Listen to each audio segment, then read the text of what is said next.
For centuries, scholars and historians have debated the identity of Zulqarnain, the mysterious figure mentioned in the Quran. The name itself, meaning, the two-horned one, has led to numerous interpretations and speculations. Who was he? Was he a historical ruler, a mythical figure, or someone entirely beyond human understanding? While we explore these possibilities, we must always remember that our conclusions are limited to educated guesses. True knowledge belongs only to Allah. Many theories have emerged over time, with various historical figures proposed as potential candidates for Zulqarnain. Among them, the most widely discussed are Alexander the Great, Cyrus the Great, and certain ancient Arabian and Persian kings. Some even suggest that Zulqarnain was not of this world, but a ruler with knowledge beyond human comprehension. While these claims may seem far-fetched, they stem from deep-rooted historical narratives and religious interpretations.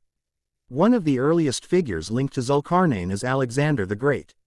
His vast empire, which stretched from Greece to India, and his famous depictions with ram's horns on ancient coins have led many to believe he fits the Quranic description. Additionally, medieval Islamic scholars like al-Tabari and Ibn Kathir referenced stories that connected Alexander to Zulqarnain, further solidifying this theory. However, as we will explore in later sections, there are contradictions in this argument that raise doubts about Alexander's suitability for this role. Another strong contender is Cyrus the Great, the founder of the Persian Achaemenid Empire. Unlike Alexander, Cyrus is often portrayed as a just and wise ruler, qualities that align more closely with the Quranic narrative of Zulqarnain. Some historians argue that his policy of religious tolerance, as seen in the famous Cyrus cylinder, reflects the characteristics of a divinely guided king. This theory has gained traction in recent years, especially among scholars who seek to reconcile historical records with Quranic descriptions. Beyond these two figures, other lesser-known rulers have been proposed as Zulqarnain. Some suggest he could be an ancient Yemeni or Arabian king, such as Zulqarnain bin Qays or a pre-Islamic Persian monarch. These theories often stem from linguistic interpretations and regional traditions, but they lack substantial historical evidence. A more mystical interpretation suggests that Zulqarnain was not bound by time or geography. Some believe he was an interdimensional traveler, a figure whose journeys extended beyond the physical world. This theory draws parallels between Zulqarnain's story and the narratives of other Quranic figures, such as Hazrat Khidr, who possessed knowledge beyond human perception. Could it be that Zulqarnain's story is not just about a historical ruler but about a deeper reality beyond our understanding? As we continue, we will dive deeper into one of the most popular theories: was Alexander the Great really Zulqarnain? While his conquests and legendary status make him a strong candidate, there are several contradictions that challenge this claim. The next section will critically examine this argument, comparing historical facts with religious perspectives. Among the many theories about Zulqarnain's identity, the most famous is that he was Alexander the Great. This belief has persisted for centuries, largely due to early Islamic scholars, medieval texts, and the widespread influence of Alexander's legendary status. But is there enough evidence to support this claim? The argument in favor of Alexander begins with his vast empire. He conquered lands stretching from Greece to Egypt, Persia, and India, embodying the image of a powerful ruler who traveled across different regions, similar to the journeys of Zulqarnain described in the Quran. His military campaigns and encounters with various civilizations align with the idea of a leader who interacted with diverse peoples, much like Zulqarnain's encounters with different nations. Another reason many link Alexander to Zulqarnain is his association with the title, two-horned. Ancient coins depict him wearing a horned headdress, a reference to the Greek god Zeus Ammon, whom Alexander believed was his divine ancestor.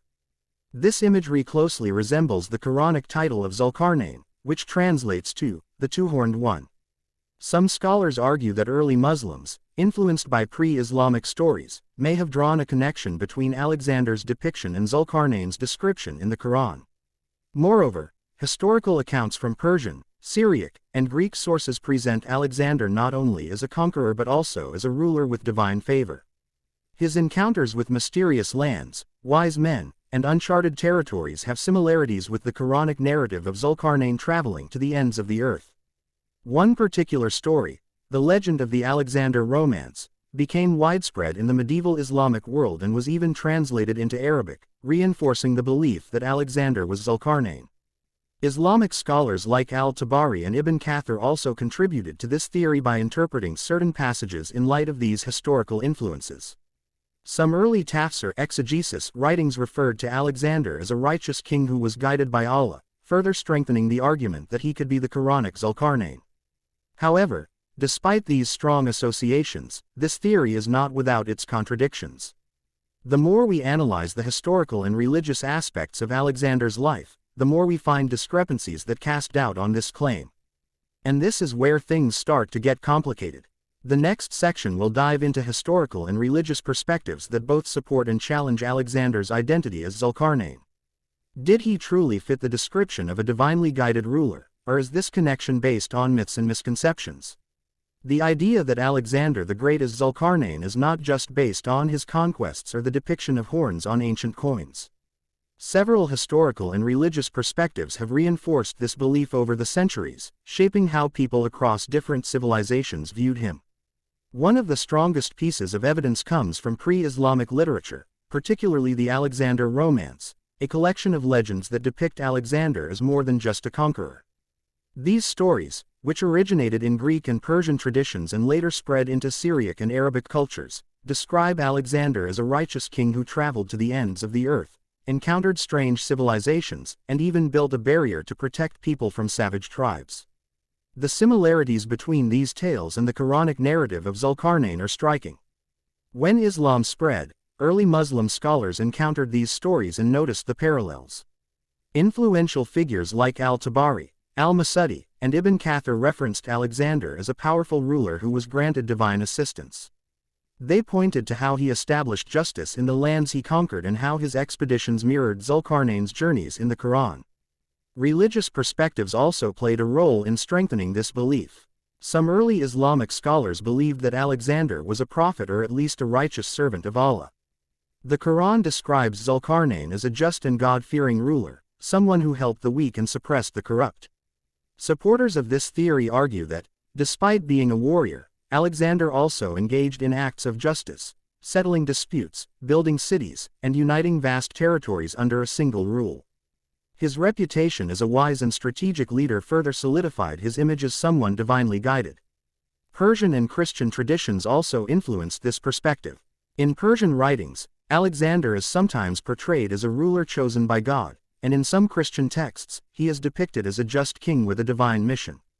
The Syriac Alexander legend, which was widely read in the Middle East before and during the early Islamic period, tells of Alexander's journey to the edge of the world, where he sealed away dangerous tribes behind a great barrier, an episode that closely resembles Zulqarnain's construction of a massive wall to contain Yajuj and Majuj, Gog and Magog. Another key argument supporting Alexander's identification with Zulqarnain comes from his interactions with various religions and cultures. Alexander was known to have visited temples, sought knowledge from different traditions, and engaged with scholars of various beliefs. Some accounts suggest that he had respect for monotheistic faiths, which aligns with the Quranic description of Zulqarnain as someone who acknowledged divine guidance. However, while these historical and religious perspectives offer compelling arguments, they are not without contradictions. In the next section, we will closely analyze the inconsistencies that challenge the idea of Alexander being Zulqarnain. Was he truly a righteous ruler in the eyes of Islam, or do historical records paint a different picture? Many historians and scholars argue that Alexander the Great cannot be Zulqarnain despite the widespread belief in early Islamic sources. While there are similarities, deeper analysis reveals contradictions that challenge this identification. One of the biggest issues is Alexander's religious beliefs. The Quran describes Zulqarnain as a monotheist, a ruler who acknowledges Allah and attributes his success to divine guidance.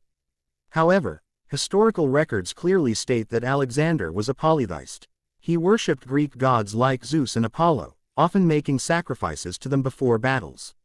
He even declared himself the son of Zeus Ammon, a claim that directly contradicts Islamic monotheism.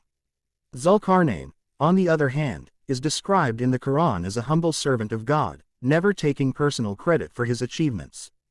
Another contradiction is Alexander's morality and lifestyle. The Quran presents Zulqarnain as a just and righteous ruler, someone who protects the weak, upholds divine justice, and leads with wisdom. But Alexander's life was marked by excesses, ruthless conquests, and moments of cruelty. He executed friends and generals, destroyed cities, and was responsible for the deaths of thousands, often for political gain. His drinking habits and indulgent lifestyle were well documented, painting a picture far from the Quranic image of Zulqarnain. Then there's the issue of timing. The Quranic Zulqarnain appears to be from an era much earlier than Alexander. If we assume the events in Surah Kahf refer to a historical figure, the timeline of Alexander's life, 356–323 BCE, seems too recent. Many scholars argue that Zulqarnain must have lived at a time closer to the ancient Persian, Babylonian, or even pre-Abrahamic periods. The Quran describes Zulqarnain encountering primitive, isolated tribes who could barely communicate, a scenario unlikely in Alexander's time when advanced civilizations like the Persians, Egyptians, and Greeks dominated the world. Another major contradiction is the barrier Zulqarnain built to contain Yajuj and Majuj, Gog and Magog. The Quran describes it as a massive structure made of iron and copper, sealing off a dangerous people until the end times. But in all of Alexander's expeditions, there is no historical evidence of him constructing such a barrier. His campaigns were well documented by his biographers and later historians, yet none mention a construction project resembling the Quranic description. Some argue that his fortifications in Central Asia were later exaggerated into the legend of the wall, but no existing ruins match the Quranic details. Moreover, Zulqarnain in the Quran is described as traveling to the farthest points of the earth, witnessing the sun setting in a murky spring and rising upon a people with no shelter. Alexander's conquests, while vast, did not fit this exact journey. His campaigns mostly focused on known civilizations, not uncharted territories filled with isolated tribes. Finally, Islamic scholars themselves began questioning the Alexander theory as historical research advanced. While early historians like al-Tabari and Ibn Kathir accepted it, later scholars, especially in modern times, have pointed out the problems in matching Alexander's life with Zulqarnain's Quranic portrayal. The absence of strong archaeological and historical support has made many scholars reconsider other possible figures. With these contradictions in mind, it becomes clear that while Alexander the Great may have inspired certain legends surrounding Zulqarnain, he does not fully align with the Quranic description. This brings us to another figure who many believe fits the role far better, Cyrus the Great. In the next section, we will explore his story and whether he could be the true identity of Zulqarnain. One of the strongest reasons why Alexander the Great does not fit the identity of Zulqarnain is his religious beliefs.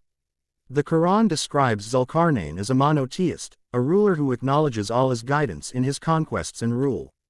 But when we examine Alexander's life, his relationship with religion tells a different story. From an early age, Alexander was immersed in Greek polytheism. He was taught by the philosopher Aristotle, who instilled in him a deep respect for the Greek gods. Alexander regularly offered sacrifices to Zeus, Athena, Apollo, and other deities, believing that they played an active role in his victories. Before key battles, he would seek omens from oracles and priests, a practice completely opposite to the concept of relying solely on the one true God. A key event in Alexander's life that contradicts monotheism is his visit to the oracle of Amun in Siwa, Egypt. Here, he was declared the son of Zeus Ammon, a fusion of the Greek god Zeus and the Egyptian deity Amun. Alexander embraced this title and even had himself depicted with divine symbols, reinforcing his belief in multiple gods rather than in a single, supreme deity. In contrast, Zulqarnain in the Quran shows deep humility, attributing his success to Allah and never elevating himself beyond a servant of God.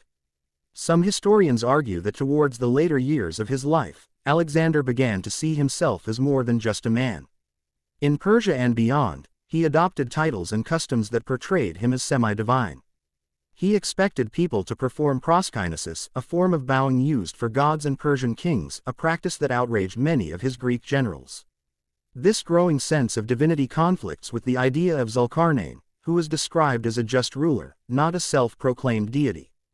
There are some theories that Alexander may have started believing in a supreme deity above all others. Certain Greek philosophers of his time, like Anaxagoras, had begun discussing the idea of a single divine force governing the universe. Some speculate that Alexander, in his exposure to Eastern religions, may have developed an inclination toward this idea. However, there is no solid evidence that he ever abandoned polytheism or recognized one God in the way Islam defines monotheism. Another argument comes from how Alexander viewed divine will and fate.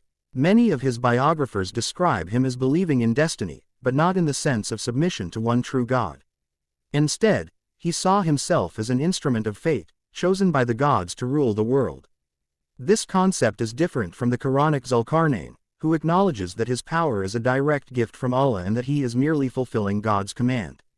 If Alexander had truly believed in one God, we would expect to find evidence in his policies and governance. However, he never promoted monotheism in any of his conquered territories. In Egypt, he honored Egyptian gods. In Babylon, he paid respect to Marduk. In India, he sought favor with Hindu deities. Zulqarnain, on the other hand, is described as a ruler who follows a divine mission, spreading justice and righteousness under the guidance of Allah. In conclusion, while Alexander was undoubtedly a complex and strategic ruler, his religious beliefs do not align with the monotheism of Zulqarnain. His devotion to multiple gods, self-deification, and lack of any clear belief in a singular supreme deity make it highly unlikely that he was the same figure mentioned in the Quran. This further strengthens the argument that Zulqarnain must have been someone else, perhaps a ruler who was truly devoted to one God. In the next section, we will explore another candidate who many believe fits the description better, Cyrus the Great. One of the biggest debates surrounding Zulqarnain's identity is the contrast between the Quranic description of Zulqarnain and the historical accounts of Alexander the Great. While some argue that Alexander fits the role, a deeper analysis shows stark differences in character, purpose, and achievements. To understand why the two figures are unlikely to be the same, we need to examine the key attributes of Zulqarnain as described in the Quran and compare them with the historical accounts of Alexander. The Quran introduces Zulqarnain as a righteous and just ruler, guided by Allah. He is portrayed as someone blessed with immense power, yet he acknowledges that his authority is from Allah alone. Every decision he makes, whether in battle or governance, reflects a deep sense of justice and submission to divine will. When he encounters different civilizations, he judges fairly, offering mercy to those who do good and punishment to those who spread corruption. This aspect alone sets him apart from Alexander, who was a military conqueror driven by personal ambition and expansion. In contrast, Alexander's conquests were primarily motivated by power and empire building. He led relentless military campaigns across vast territories, from Greece to Egypt, Persia, and India. While he was undoubtedly a brilliant strategist, his goal was to expand his empire rather than establish divine justice. Unlike Zulqarnain, whose travels seemed to have a divine mission, Alexander sought glory, wealth, and control over the known world. His decisions were often based on political strategy rather than moral or religious guidance. Another key contrast is the way Zulqarnain interacts with people during his journeys. The Quran describes 3 major expeditions, one to the west, where he finds the sun setting in a dark, muddy spring, one to the east, where he encounters a people with no shelter from the sun, and one to a land threatened by Yajuj and Majuj, where he builds a massive barrier to contain them. These travels are not mere military conquests but appear to serve a higher divine purpose, helping people and establishing justice. Alexander's journeys, on the other hand, were focused on military victories and political alliances. When he reached the westernmost lands known to the Greeks, he did not find a muddy spring, but rather the Mediterranean coast. In the east, instead of encountering people without shelter from the sun, he battled against the fierce armies of Persia and later marched into India. While he did engage with various cultures, there is no record of him constructing a grand barrier against a mysterious, destructive force like Yajuj and Majuj. One of the most glaring contradictions between Zulqarnain and Alexander is their relationship with religion. Zulqarnain is portrayed as a devout believer in one God, using his power to enforce divine justice. In contrast, Alexander was deeply tied to Greek polytheism, worshipping multiple gods like Zeus and Apollo. His visit to the Oracle of Amun in Egypt, where he was declared the son of Zeus, further reinforces his belief in pagan deities. While some suggest he may have been influenced by monotheistic ideas later in life, there is no solid evidence that he ever renounced polytheism or embraced a faith similar to Zulqarnain's. Additionally, the Quran describes Zulqarnain as a just and merciful leader, whose governance is based on righteousness. When given the power to punish wrongdoers, he does not act as a ruthless tyrant but as a ruler who carefully weighs justice. Alexander, however, had a mixed reputation as a leader. While he was known for his generosity towards some conquered peoples, he could also be brutal. The destruction of Persepolis, the execution of his closest advisors, and his insistence on being treated as a divine figure show a side that does not align with Zulqarnain's humility and devotion to God. Perhaps the most crucial distinction lies in the legacy they left behind. Zulqarnain's story in the Quran ends with his mission fulfilled. He does not seek personal glory or recognition. His actions are meant to serve Allah's will, not to build a lasting empire in his own name. Alexander, on the other hand, sought to create a vast empire that would forever be remembered in history. He named multiple cities after himself, such as Alexandria in Egypt, built statues in his honor, and promoted a legacy of Hellenistic culture. His empire, though vast, crumbled shortly after his death, whereas Zulqarnain's impact in the Quran is presented as timeless. In conclusion, while some historical interpretations have tried to link Alexander with Zulqarnain, the differences between them are too significant to ignore. Their motivations, religious beliefs, and the nature of their journeys do not align.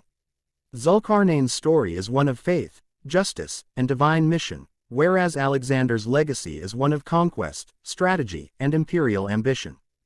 Given these contrasts, it becomes clear why many scholars argue that Zulqarnain was not Alexander the Great, but rather another historical figure whose identity remains a subject of debate. In the next episode, we will explore another possible candidate, Cyrus the Great. Was he the true Zulqarnain? Did he fit the Quranic description better than Alexander? And what historical evidence supports this claim? Stay tuned as we continue our search for the real Zulqarnain. Throughout history, few figures have sparked as much debate regarding the identity of Zulqarnain as Cyrus the Great. While Alexander the Great was once the leading candidate, we've seen that his polytheistic beliefs, military ambitions, and lack of a divine mission make it unlikely that he was the Quranic Zulqarnain.